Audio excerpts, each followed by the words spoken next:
Are you trying to figure out when is the best time to film your lessons for edTPA? If so, this is the right video for you. Stay tuned for my top 3 things to consider when choosing the timing of your filming.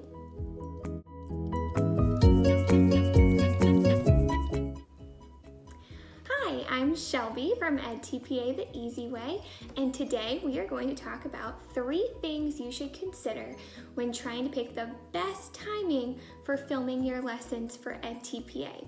I make these types of videos regularly. I post once a week, tips and tricks for edTPA, things that nobody talks about. So if you're interested in all things edTPA, if you would, go ahead and subscribe.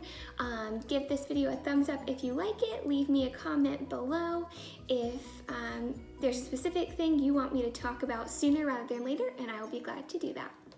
So my tip number 1 is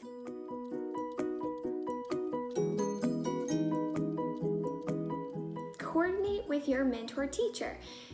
This seems pretty self-explanatory, but you really need to talk to them. They did not have to do, most likely, unless they're a brand new teacher themselves, they did not have to do edTPA, so they might not even have this on their radar.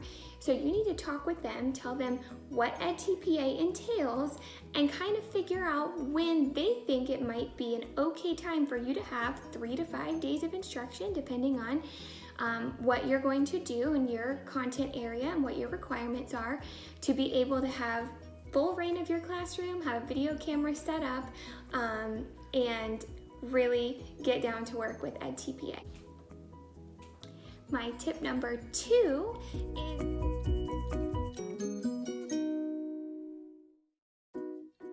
do not try to film too early in the semester or in the time when you have started in your student teaching experience.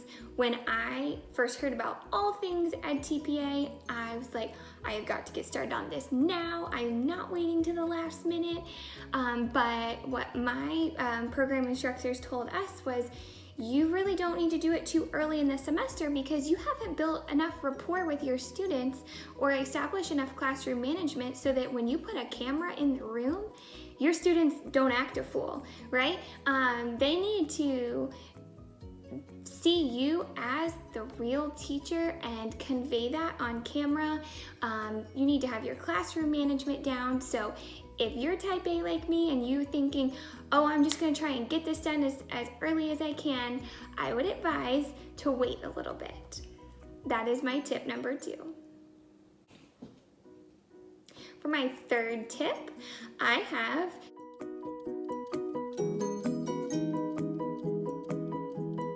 go to your school's master calendar and check for a couple of things. If you don't have access to it, ask your mentor teacher to do it for you, but every school has got a master calendar and you need to check for standardized testing dates, especially if you are doing your student teaching in the spring. Check for those dates. I swear they get pushed earlier and earlier every year.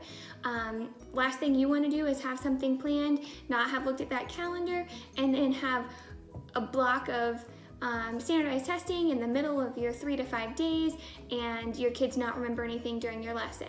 On that same line, I would also look for school release days. Are you having a professional development day that other schools might not be having? Or do you have a teacher work day? The kids are going to be gone. I would advise pick your 3 to 5 days that are uninterrupted. If possible, uninterrupted by the weekend. We all know the stuff kids retain from Friday to Monday can vary widely. So I would say look at the calendar, look for 3 to 5 uninterrupted days, and go ahead and put on your calendar, your mentor teacher's calendar, so that you both are on the same page. And lastly, here's a bonus tip for you. My last bonus tip for how to choose the best timing on when to film for edTPA is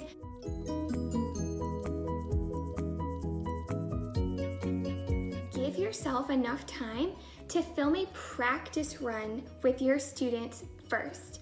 So you need to have built that rapport with your students, had classroom management in place, and schedule a day where you can set up your camera in the room, tell your students, hey, this is what I'm doing. Just like you get graded sometimes, I have to grade myself. And to do that, I need a camera in the room, and we just need to pretend like it's not there. You know, bribe them, whatever, but they need to get comfortable with the camera just like you need to get comfortable with the camera and using the technology part of it. So my last bonus tip, schedule your days of filming for edTPA when you have time to film a practice run beforehand.